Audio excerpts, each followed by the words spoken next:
मंजिलें क्या हैं, रास्ता क्या है।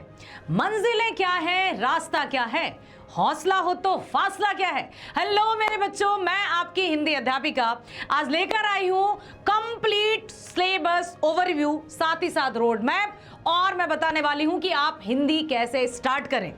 अब जो भी क्लास 12th के बच्चों में जरा सा भी कंफ्यूजन है तो कैसे कंफ्यूजन से क्लैरिटी की ओर आपको जाना है, वो मैं सब कुछ आज बताने वाली हूं। हिंदी में अब नहीं होना है आपको हैरान परेशान, क्योंकि अब करने वाली हूं मैं आपकी हर एक समस्या का समाधान। तो सबसे पहले मैं आपको बता ही दूं कि क्यों हो रहे हो तुम कंफ्यूज, क्यों कंफ्यूज हो भाई, किस बात से परेशान हो। मैं जानती हूं कि अब आप सोच रहे होंगे, यदि मैं हिंदी कोर वालों की बात करूं, उसके बाद मैं इलेक्टिव की भी बात करूंगी कि कोर में आरोह, वितान, अभिव्यक्ति और माध्यम, ठीक है, 3 पुस्तक हैं। ठीक उसी तरह से हिंदी इलेक्टिव, जिसको हम ऐच्छिक भी कहते हैं, उसमें भी आपकी अंतरा भाग 2, अंतराल और अभिव्यक्ति और माध्यम। अब आप अपने अपने कोर्स को लेकर बहुत परेशान हैं और ये सोच रहे हैं कि इतनी सारी किताबों को हम कैसे पढ़ेंगे, कैसे हमारे कंफ्यूजन को, कैसे हम कंफ्यूजन से क्लैरिटी की ओर जाएंगे। बस अब आपकी चिंता मेरी चिंता है। मैं आपको बताने वाली हूं कि कैसे आप अपने कंफ्यूजन से क्लैरिटी की ओर जाने वाले हैं। तो क्या करना होगा, ध्यान से देखिए और ध्यान से सुनिए। अब सबसे पहले आपको यह जानना होगा कि आप क्या पढ़ें। आपके मन में भी बहुत सारे क्वेश्चन आते कि क्या पढ़ें, कैसे पढ़ें और याद कैसे रखें। सबसे बड़ी बात तो कि याद कैसे रखें। पढ़ना क्या है, इतना सारा पूरा का पूरा पढ़ना होगा, पूरी किताब पढ़नी होगी, फिर वितान भी पूरी पढ़नी होगी, अंतरा भी पूरी पढ़नी होगी, अंतराल भी पूरी पढ़नी होगी, अभिव्यक्ति और माध्यम, सारा कुछ। इतनी सारी किताबों को हम पढ़ेंगे कैसे। मैं बताऊंगी आपको कि क्या पढ़ना है, कैसे पढ़ना है, वो भी मैं बताने वाली हूं, और आप कैसे अपनी हर एक पढ़ी गई बात को याद रखेंगे, वो भी मैं आपको बताने वाली हूं। सबसे पहला आपका प्रश्न है कि क्या पढ़ें। तो जो आपको मैं पढ़ाऊंगी, जो भी हमारे पाठ होंगे, कहानियां होंगी, कविताएं होंगी, या हम वितान की बात गहराई से करें कि उसमें जो समाज से जुड़ी हुई समस्याओं पर आधारित भी कहानियां होती हैं, तो उनको हम कैसे पढ़ेंगे, क्या पढ़ें। हम पढ़ेंगे कि जो मैं आपको पढ़ा रही हूं, आप अपने हाथ में पेन और कॉपी लेकर जरूर बैठिएगा, ताकि आप उनके शॉर्ट नोट्स तैयार कर सकें। जब हम लिखकर पढ़ते हैं ना बच्चे, सबसे पहले बात है ना कि क्या पढ़ें, तो जो मैंने आपको पढ़ाया है उसके आप संक्षिप्त या शॉर्ट नोट्स तैयार करेंगे और बस उन्हीं को पढ़ेंगे। क्या पढ़े का उत्तर मिल गया। अब कैसे पढ़ें, कीवर्ड्स पर ध्यान दीजिए। जो मैं आपको पढ़ाते पढ़ाते अंडरलाइन करती हूं कि बेटा ये वाली पंक्ति आपकी परीक्षाओं में पूछी ही जाएगी, ध्यान दीजिएगा।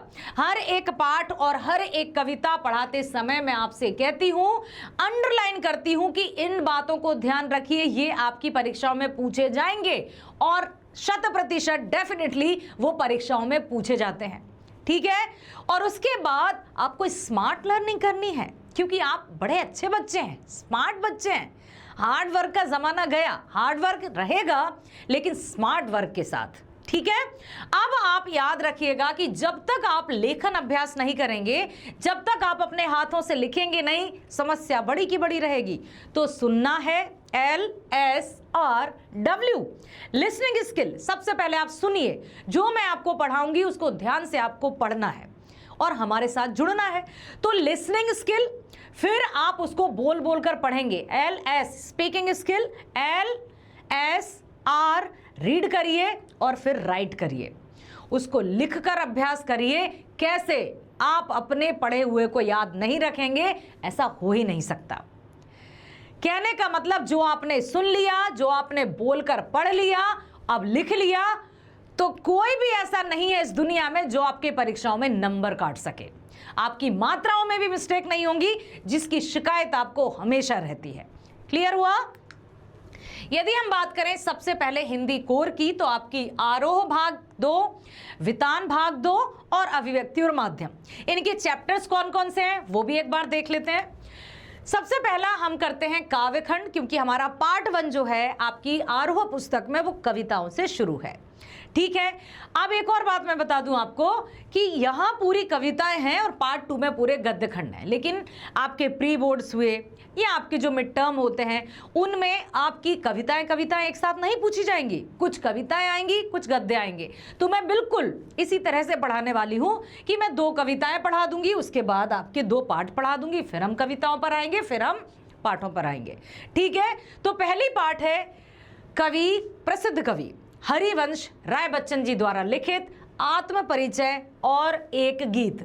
इस कविता में उन्होंने 2 तरीके से कविताओं को बताया है। एक में उन्होंने आत्म परिचय दिया है कि मैं कौन हूं और लोग मुझे क्या समझते हैं। मैं जब रोता भी हूं तो लोग समझते हैं मैं छंद बना रहा हूं।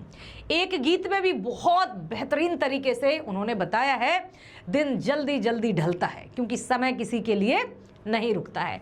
पार्ट दूसरा है आलोक धनवा जी का, जो है पतंग। किस तरह से अपनी आकांक्षाओं और अपनी अपेक्षाओं और अपने लक्ष्य के प्रति आप उतावले हैं ना, जिस तरह से आप अपनी मंजिल को प्राप्त करना चाहते हैं, वही संघर्ष, वही हिम्मत बताई है इस पाठ में। पाठ तीसरा है कुंवर नारायण जी द्वारा रचित कविता के बहाने और बात सीधी थी। कविता के बहाने, कविता के बहाने कवि ने यही बताया है कि कविता के बहाने क्या चिड़िया क्या जाने। हाँ, चिड़िया को तो लगता है कि मैं बहुत उड़ लूंगी, लेकिन एक सीमा पर जाकर वो थक जाती है और बैठ जाती है। लेकिन कविताएं हमेशा से चलती आ रही हैं और हमेशा वो हरी भरी रहती थी।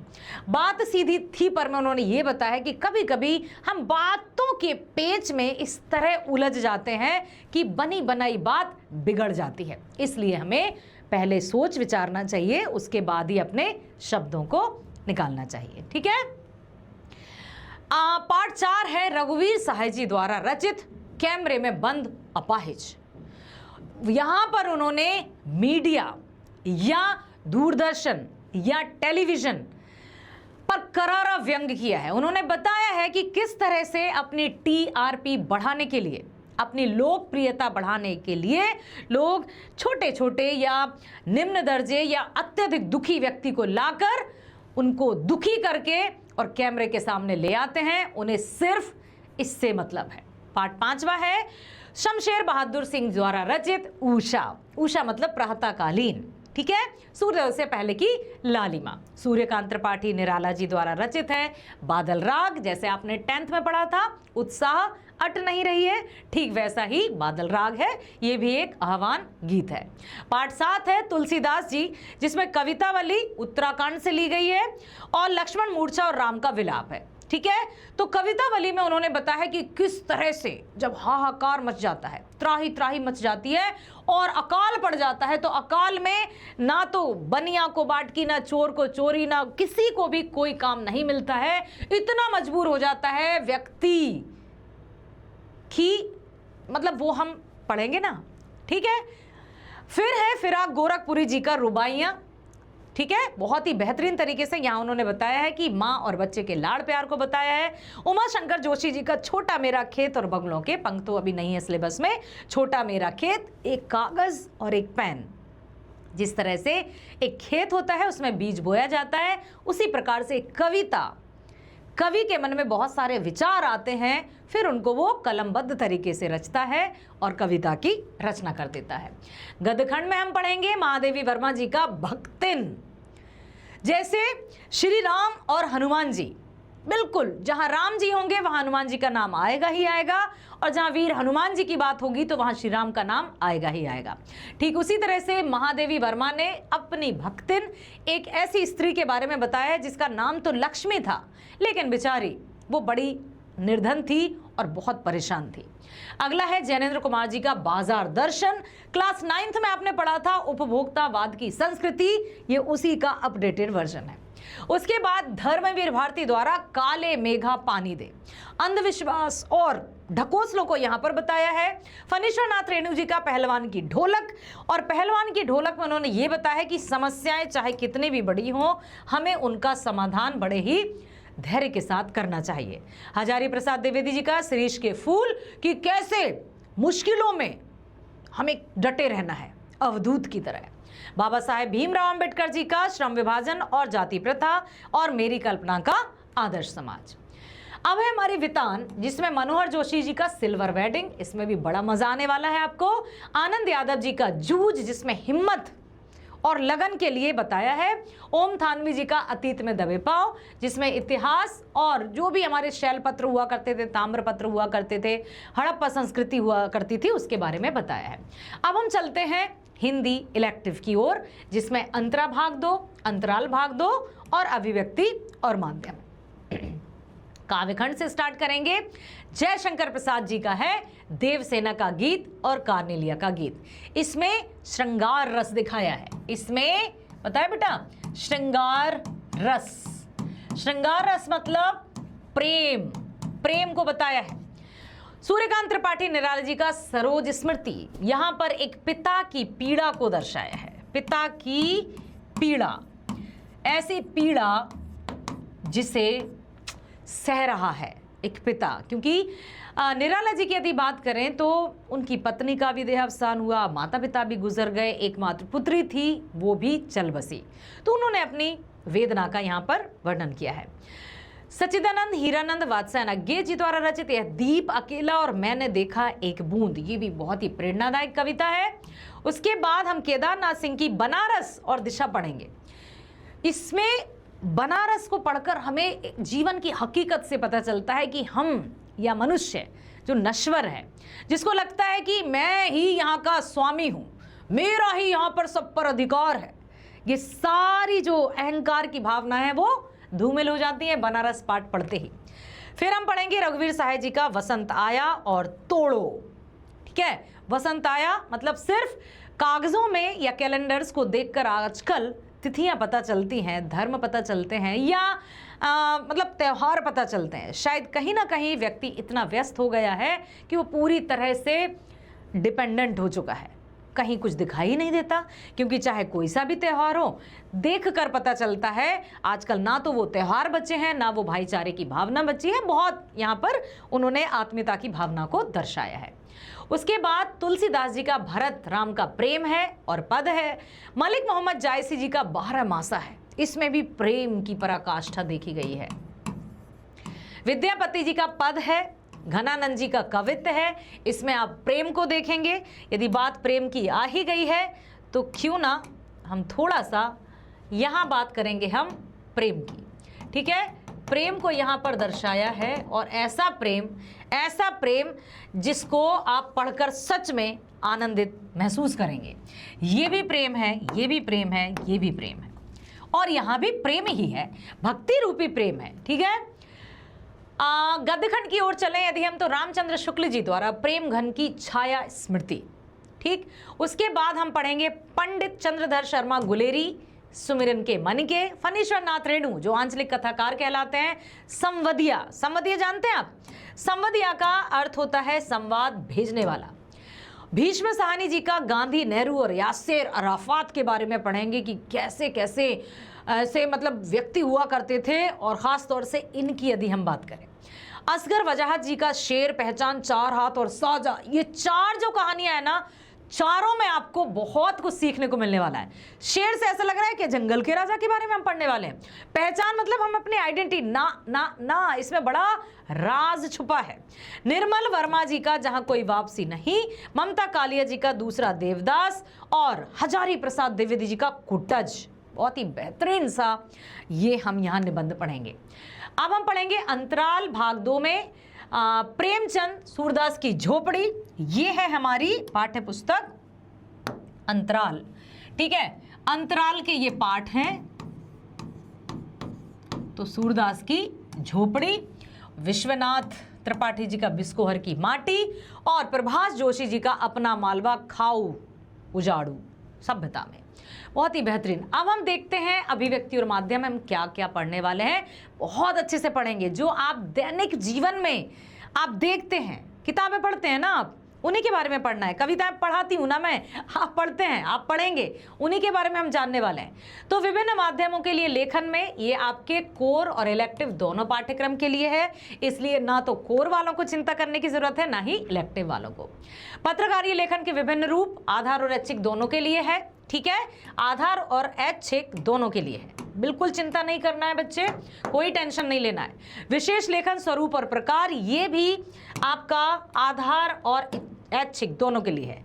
सृजनात्मक लेखन, क्रिएटिव राइटिंग, जिसमें आपको कैसे बनती है कविता, नाटक लिखने का व्याकरण, कैसे लिखें कहानी, ये सब कुछ हम पढ़ेंगे। तो आप भी कवि बन जाएंगे, आप भी व्याकरण, जिसको छोटी कक्षाओं में बड़ा भयंकर सा समझा जाता है, हवा सा समझा जाता है, आप स्वयं अपने छोटे भाई बहनों को सिखा पाएंगे। कहानी लिखने का तरीका आपको पता चलेगा, ये भी ऐच्छिक पाठ्यक्रम के लिए है ये, ठीक है। कैसे करें कहानी का रूपांतरण, ये आधार के लिए है। कैसे बनता है रेडियो नाटक, ये भी आधार के लिए है। नए और अप्रत्याशित, ये आधार और ऐच्छिक दोनों के लिए है, ठीक है, समझ में आया। तो ये थे हमारे पूरे चैप्टर्स, आरोह के, वितान के, अभिव्यक्ति और माध्यम, अंतरा और अंतराल, अभिव्यक्ति और माध्यम।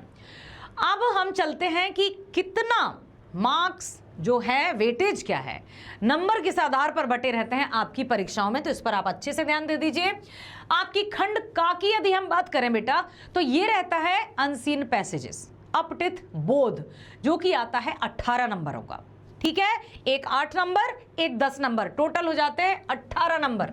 तो ये आपके 18 नंबर का रहेगा। उसके बाद खंड ख में आपका रहेगा अभिव्यक्ति और माध्यम, जो हमने अभी अभी चर्चा की, जिसमें पत्रकारीय लेखन है, सृजनात्मक लेखन है, ठीक है। तो वो रहेगा आपके पूरे 22 अंकों की। अभिव्यक्ति और माध्यम आपके 22 अंकों की है, इसलिए आपको अच्छे से देखना है। फिर खंड ग, क्योंकि पेपर 3 खंडों में ही आता है, खंड ग में हम देखेंगे पाठ्य पुस्तक आरोह तथा वितान पर आधारित प्रश्न, या मैं यहाँ पर लिख दूं कि अंतरा और अंतराल भी इसी तरह से रहेगी। पाठ्य पुस्तक आरोह और वितान, तो यहाँ अंतरा और अंतराल भी रहेगी। मतलब ये कोर और इलेक्टिव दोनों के, कोर प्लस इलेक्टिव, ये दोनों के लिए है, इसलिए अब आप चिंता ना करें, ठीक है। 40 नंबर आपके रहेंगे पाठ्य पुस्तक में और कुल अंक रहेंगे आपके 80।